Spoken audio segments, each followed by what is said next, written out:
The shovel struck something solid beneath the Oklahoma clay, and Samuel Cartwright knew it wasn't rock. He'd been digging graves for 17 years, long enough to recognize the hollow thunk of wood against metal, long enough to know when the earth was hiding something it shouldn't. "Damn," he whispered, wiping sweat from his weathered brow. The afternoon sun beat down mercilessly on Millfield Cemetery, casting long shadows between the weathered headstones.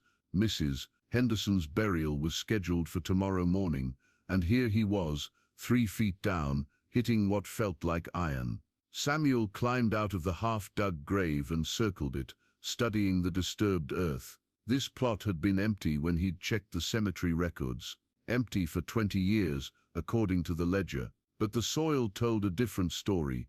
It had been turned before, packed down, settled in ways that only came with time and rain and secrets. He should have walked away, should have moved Mrs. Henderson's plot to the empty space near the oak tree.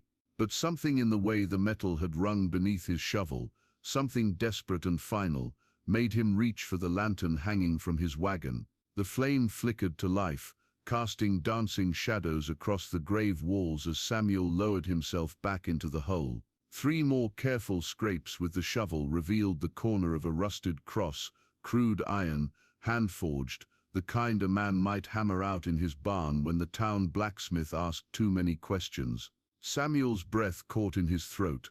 Carved into the crossbar, barely visible beneath 2 decades of rust and soil, were words that made his hands shake. Mary Ellen Cartwright, beloved daughter, 1851 to 1871. Below that, in different lettering, newer somehow despite the corrosion, Samuel Cartwright did this. The lantern slipped from his fingers, clattering against the grave wall, its light guttering for a terrifying moment before steadying. In that brief darkness, Samuel could have sworn he heard breathing that wasn't his own. He scrambled out of the grave, heart hammering against his ribs like a caged bird. Mary Ellen Cartwright, his sister's name, his sister who had died of fever when she was 20, who had been buried in the church cemetery in Kansas where they'd grown up. His sister whose grave he'd visited every year until he'd moved to Oklahoma Territory to escape the memories. But here was her cross, here was her name, and below it, carved like an accusation in iron and time, his own name, branded as her killer. Samuel stared into the half-excavated grave, where shadows pooled like dark water around the cross that couldn't exist, shouldn't exist, but gleamed dully in the lantern light like evidence of a crime he'd never committed. Or had he? Section 2. Moral Decision. The memory came flooding back like a dam bursting. Mary Ellen on her deathbed, fever burning through her slight frame, begging him for the laudanum. "Please, Samuel, the pain, make it stop." He'd given her the medicine, drop by careful drop as the doctor had instructed. But in the final hours, when her screams had echoed through their small farmhouse and their parents had fled to the barn in despair, she'd begged for more. "Just enough to sleep," she'd whispered, her fingers clawing at his sleeve. Just enough to finally sleep. Had he given her too much? The bottle had been nearly empty afterward, but fever could make a person delirious, make them drink more than they should. The doctor had asked no questions at the funeral, had called it a mercy that she'd passed so peacefully in the end. Their parents had never blamed him, but someone had known. Someone had carved his name beneath hers and buried this cross here, 20 years before he'd ever set foot in Oklahoma Territory. Samuel paced the cemetery, boots crunching on dry grass, the lantern swinging wild shadows across the headstones. Logic warred with terror in his mind. Mary Ellen was buried in Kansas.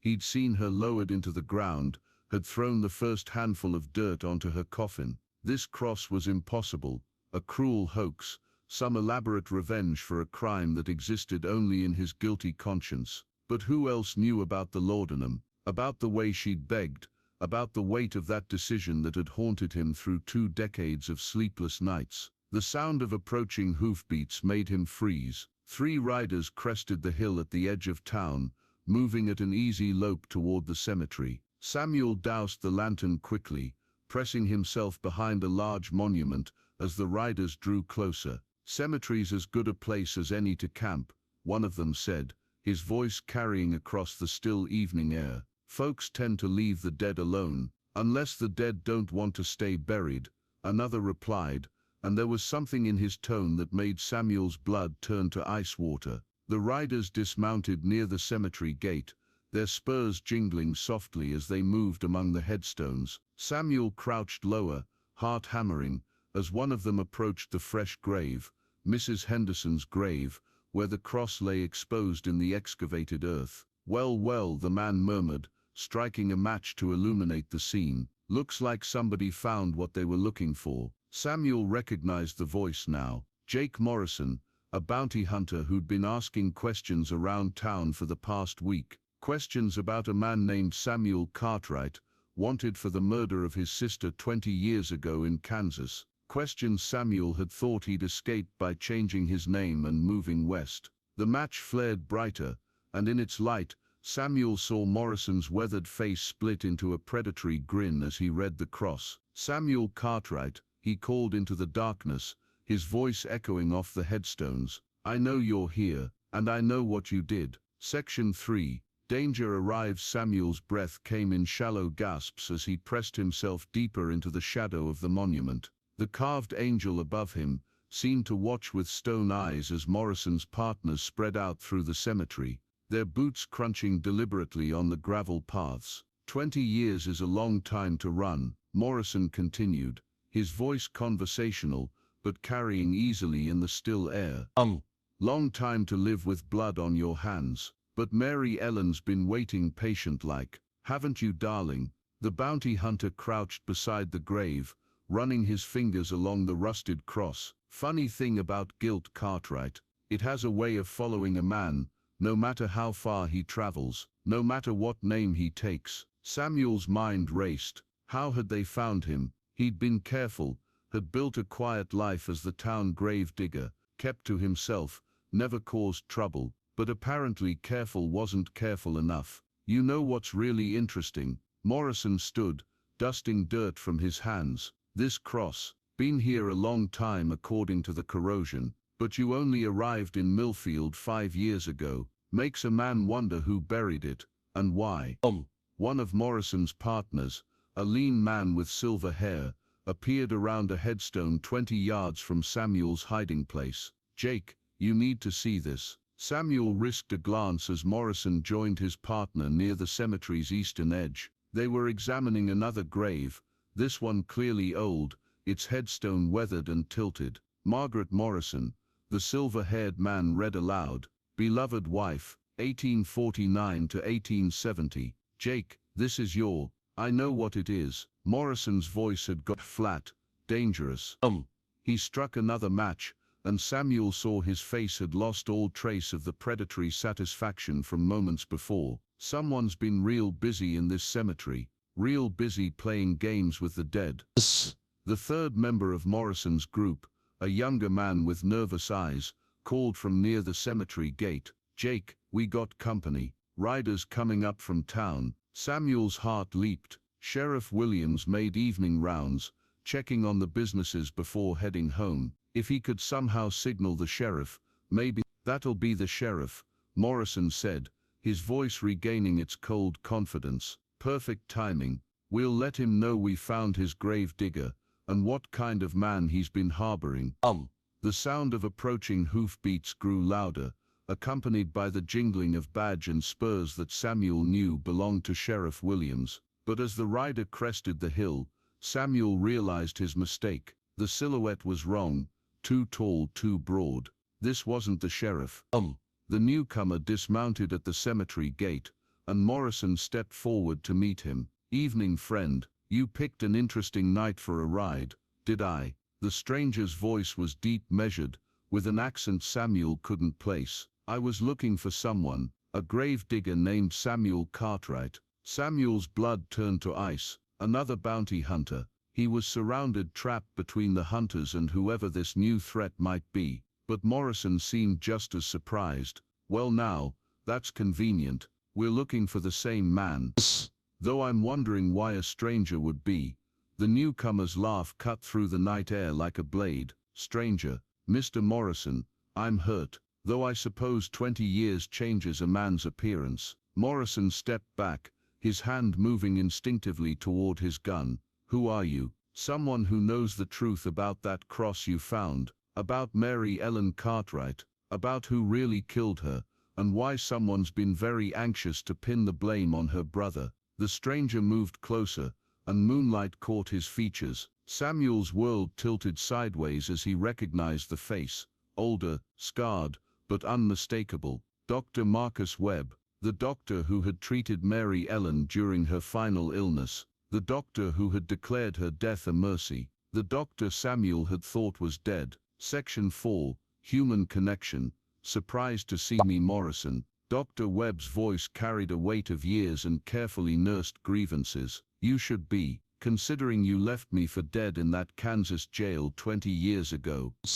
Morrison's hand hovered over his gun, but he didn't draw. "Marcus Webb, should have known you'd crawl out of whatever hole you've been hiding in." "The same hole you put me in," Webb replied, stepping closer to the excavated grave. "After you realized I knew too much about your wife's death, after I figured out why Margaret Morrison died of the same fever that killed 3 other women in Abilene that winter." Samuel pressed himself deeper into the shadows, his mind reeling. Morrison's wife was buried here, in Millfield Cemetery.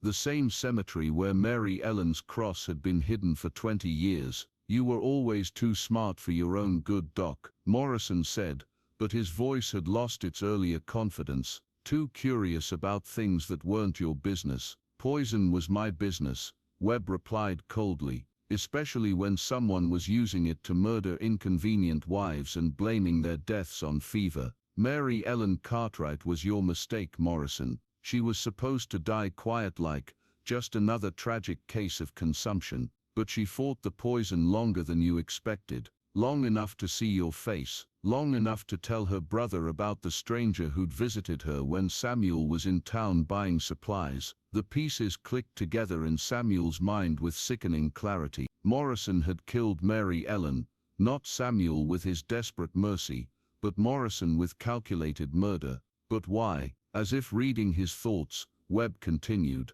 "Mary Ellen had seen you leaving your wife's house the night Margaret died, had seen you and put together the truth about those other women. She was going to tell the sheriff when she recovered. Except you made sure she never recovered." Morrison's laugh was bitter. "Proof, Doc. You never had proof, just suspicions and a dying girl's fever dreams." "I had her hair," Webb said quietly. "Cut it for a keepsake before her burial, like her mother asked. Had it tested by a friend in St. Louis. Arsenic, Morrison, enough to kill a horse, administered slow and steady to mimic wasting fever." From his hiding place, Samuel watched Morrison's face cycle through emotions, surprise, calculation, and finally resignation. "Even if that's true, it doesn't matter now. Mary Ellen's dead. My wife's dead. You've got no witnesses, no proof I'd be fool enough to leave behind. But I do have proof." Webb reached into his coat and withdrew a small object that caught the moonlight. A locket, tarnished silver with a delicate engraving. Margaret's locket, the one she wore every day, the one that disappeared from her body before the burial, the one you kept as a trophy. "Oh." Morrison went very still. "How did your partner there?" Webb nodded toward the silver-haired man. "Turns out he's got a conscience after all. Been carrying guilt about helping you for 20 years. Wrote me a letter 6 months ago, told me where to find you and what you'd been up to, including where you buried the evidence." Samuel saw Morrison's partner step back, his face pale in the moonlight. "Jake, you never meant to get caught." Morrison snarled, his hand finally closing on his gun grip. "But it doesn't matter. Even if Webb's telling the truth, Samuel Cartwright's still wanted for murder. The warrant's still good." "No," Webb said softly, "it isn't." He reached into his coat again and withdrew a folded paper. "Official pardon signed by the territorial judge in Kansas. Based on new evidence proving Samuel Cartwright's innocence and identifying the real killer." "Oh." Webb's eyes fixed on Morrison. "That would be you, Jake. For the murder of Mary Ellen Cartwright and at least 4 other women." Samuel felt tears he hadn't shed in 20 years burning his eyes.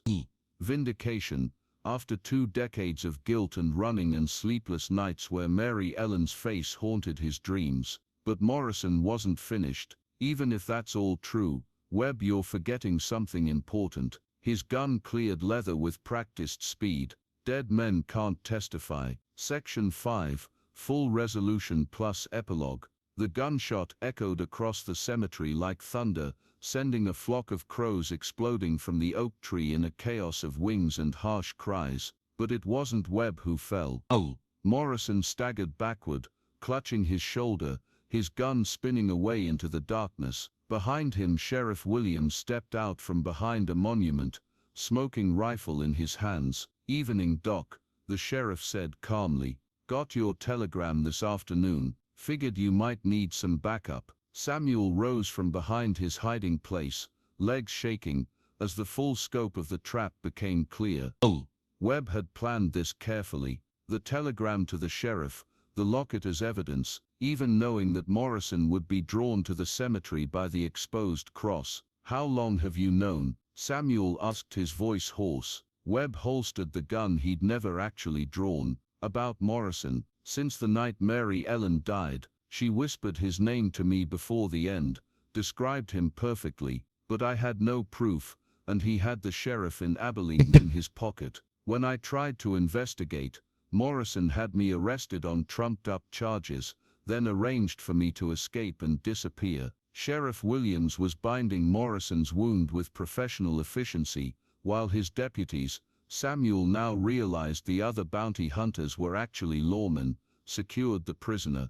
"Doc's been tracking Morrison for 20 years, Williams explained, following his trail of dead wives and missing evidence. When Morrison showed up here asking about you, Doc knew it was finally time to end it." Samuel looked down at the cross still gleaming in the excavated grave. "But this, Mary Ellen's cross, how did it get here?" "I buried it," Webb said quietly, "the night I escaped from jail. Carved your name on it in anger, thinking you'd given up too easily, thinking you should have fought harder to prove your innocence. I was young and stupid and hurting, and I wanted someone to blame besides myself for not saving her." The doctor's voice cracked slightly. "I've regretted that inscription every day for 20 years. When I heard Morrison was closing in on you, I knew I had to act, had to make this right." Ow! Morrison, handcuffed now and swaying slightly from blood loss, looked up with bitter eyes. "You think this changes anything? Those women were going to leave their husbands anyway. I just saved everyone the trouble of messy divorces." Sheriff Williams backhanded him casually, without heat. "Shut up, Morrison. You've done enough talking for one lifetime." As the deputies led Morrison away, Samuel knelt beside the grave and carefully lifted Mary Ellen's cross from the earth. The iron was cold against his palms, but somehow the weight of it no longer felt like condemnation. "I'll take this to Kansas," he said. "Put it on her real grave where it belongs." Webb nodded. "She'd like that. She always said you were the kindest person she knew. Said if anything ever happened to her, you'd find a way to make it right." Epilogue. 5 years later, Samuel Cartwright stood in the Kansas cemetery where his sister truly rested, watching the sunrise paint the prairie grass gold. The new headstone was simple granite, but below Mary Ellen's name and dates, he'd added a line that seemed right. Her brother kept his promise. Morrison had died in territorial prison, still claiming innocence to the end. Dr. Webb had returned to medicine, opening a clinic for women who needed help escaping dangerous situations, and Samuel had kept digging graves, but now he dug them for the living, helping people bury their past mistakes and start over. He set a bouquet of prairie roses on Mary Ellen's grave and turned to walk away. Behind him, the morning wind stirred the grass with a sound like whispered forgiveness, and for the first time in 25 years, Samuel Cartwright slept peacefully without dreaming of crosses and accusations carved in iron and time. The dead, it turned out, really could rest in peace, once the living learned to tell the truth.